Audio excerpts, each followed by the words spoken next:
మాకు మాట్లాడే ముందు వాళ్ళు ఏం చేశారనే సంగతి కూడా మనం వాళ్ళు ప్రశ్నించుకోవాలి.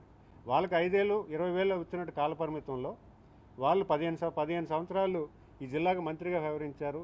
ఈ జిల్లా నుంచి అడ్మినిస్ట్రేటివ్ చేశారు. ఇక్కడ ఎంప్లాయ్మెంట్ ఇచ్చే దశగా వాళ్ళు ఏం కార్యరూపం చేశారు, ఎన్ని ఇండస్ట్రీస్ తీసుకొచ్చారు. ఆయన కూడా ఒకప్పుడు పరిశ్రమ శాఖ మంత్రిగా చేశారు. ఆయన కూడా మనందరికీ తెలుసు వోక్స్ వ్యాగన్ ఇష్యూ ఎంత పెద్ద ఇష్యూ జరిగిందో. వోక్స్ వ్యాగన్ అనే కంపెనీ ఈరోజు ఉత్తరాంధ్రలోకి వచ్చి ఉంటే లక్షల మందికి ఉద్యోగాలు వచ్చేది.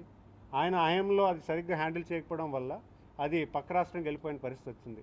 మరి ఆయన ఈరోజు మాకు మాట్లాడడం అనేది చాలా హాస్యాస్పదం అనేది మీ ద్వారా తెలియజేస్తుంది. గౌరవ ముఖ్యమంత్రి గారు 4వ ఎమ్మెల్యే చీఫ్ మినిస్టర్. వాళ్ళు ఎన్నిసార్లు చీఫ్ మినిస్టర్ అయ్యారు? 4వ చీఫ్ మినిస్టర్. పోటీ ఎవరు పడలేకపోతున్నారు. ఒక దుర్మార్గమైన పరిపాలనకు రాష్ట్రం అవ్వబట్టి ఈరోజు రాష్ట్రం పరిస్థితి ఈ రకంగా అయ్యింది. ప్రతి డిపార్ట్మెంట్ కూడా దయనీయ స్థితిలోకి వెళ్ళిపోయింది. నాకు తెలుసు సెర్ప్ డిపార్ట్మెంట్ వ్యవహరిస్తున్నారు. అనేక లక్షల కోట్ల రూపాయలు దుర్వినియోగం అయ్యేవి. సెర్ప్ డిపార్ట్మెంట్లో ఉన్న ఫండ్స్ని డైవర్ట్ చేశారు, పీడీ అకౌంట్స్లోకి వేసుకున్నారు.